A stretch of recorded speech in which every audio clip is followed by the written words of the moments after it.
दक्ष news, सामान्यांच्या हक्कासाठी नेहमी दक्ष.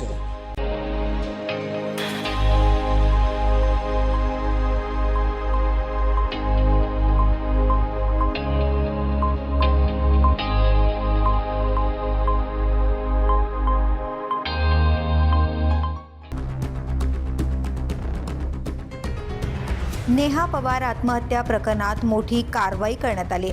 नाशिकच्या पंचवटी परिसरात नेहा पवार हिने 7 पानी चिठ्ठी लिहून आत्महत्या केली होती.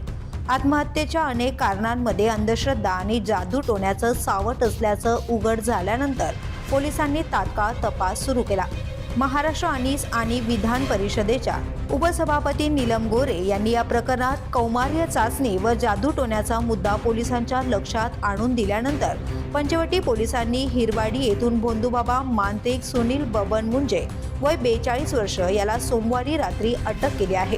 आरोपी संतोष पवार याच्या घराची झडती घेताना जादू टोण्याचे साहित्य जप्त करण्यात आले. नागाच्या आकाराच्या खिळ्यावर आरपार घातलेला काळा बिबा, ताईत, गंडेदोरे असे साहित्य पोलिसांच्या हाती लागले. चौकशीत आरोपी संतोष आणि जिजाबाई पवार यांनी कबुली दिली की मयत नेहा पवार माहेरहून राखेसारखी भस्माची पुडी आणत होती आणि त्यामुळे घरात अडचणी येतात अशी भीती दाखवण्यासाठी जादूटोणा करण्यात आला. हिरवाडी येथील आपल्या घरात मंदिर व दरबार उघडून सुनील मुंजे दैवी आणि अघोरी इलाजांच्या नावाखाली लोकांची फसवणूक करत असल्याची कबुली त्याने दिली आहे.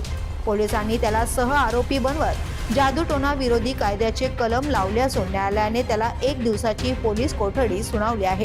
पुढील तपास पोलीस निरीक्षक सुनील पवार करीत आहेत. नाशिकमधील पंचवटी परिसरात राहणाऱ्या नेहा पवार ह्या नवयुवतीने मागील आठवड्यात सासरच्या जाचाला कंटाळून विषप्राशन करून आत्महत्या केली. ही अतिशय वेदनादायी घटना घडली.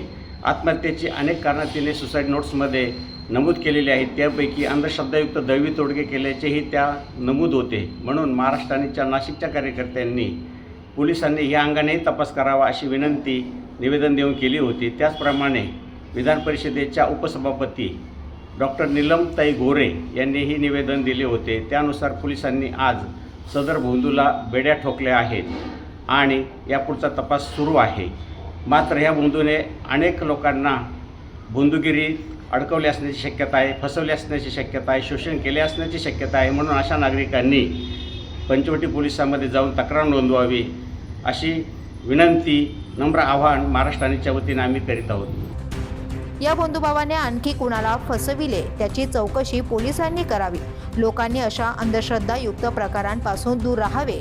कुणाची फसवणूक झाल्यास अनीस किंवा पोलिसांशी संपर्क साधण्याचे आवाहन अनीचे राज्य कार्यवाह कृष्णा सानगुडे यांनी केले आहे. करण सिंग बावरी, दक्ष न्यूज, नाशिक.